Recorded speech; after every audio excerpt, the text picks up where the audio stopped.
सेवा मानविकतार मूल मंत्र सेवा संगठन साहित्य और सामाजिकता को निज जीवन व्रत बोली भावी निर्भीक सत्यानुसरण करें उत्कलमणि गोपबंधु दास प्रति श्रेष्ठ निदर्शन हो पार बोली विशिष्ट व्यक्ति माने मतव्यक्त करिसेंती। भद्रकर उत्कलमणि फाउंडेशन ट्रस्ट पक्षर आयोजित सभा को वरिष्ठ सांबादिक प्रमोद राय अध्यक्षता करथिले। ममता महांती समाजसेवी भद्रक कौन आप आज संदेश देवे जो उत्कल फाउंडेशन को दिगला ये जयंती कौन आप संदेश देवे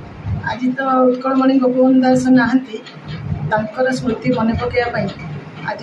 जो उत्कलमणि गोपबंधु ट्रस्ट तरफ जो निरा कार्यक्रम करुच्ची प्रति जिले में प्रति राज्य में सब सांबादिक मान समर्थित करुच्ची प्रति कलाकार मान समर्थित करुच्ची बहुत प्रशंसनीय मुझे बहुत खुशी आगू ये दीर्घ दिन धरी ये प्रशंसनीय कार्यक्रम ट्रस्ट उद्देश्य गोपबंधु उद्देश्य चली था दीर्घ दिन धरी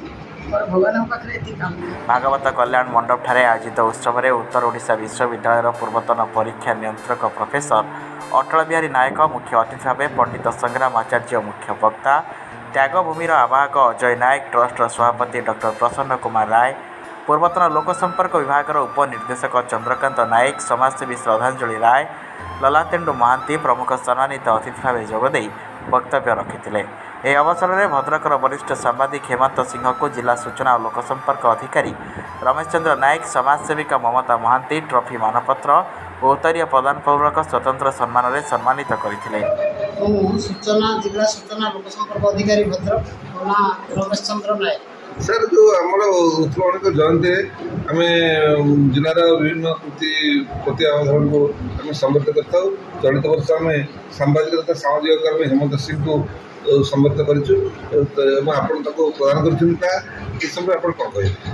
उत्कलमणि गोपबंधु महान आदर्श सेवा और त्यागर मूर्तिमंत अवतार एवं जयंती पालन उपलक्षे उत्कलमणि फाउंडेशन ट्रस्ट आनुकूल्य भद्रक अनुष्ठित होती स्वागत योग्य और प्रशंसनीय पदक्षेप और यही अवसर में जिलार विभिन्न क्षेत्र में उल्लेखनीय सफलता जो संबर्धना कर प्रशंसनीय कार्यक्रम।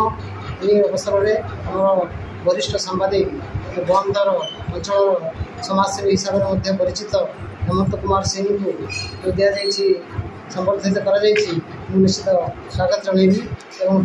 अभिनंदन और शुभेच्छा जनाऊँगी। समाज और संवाद भली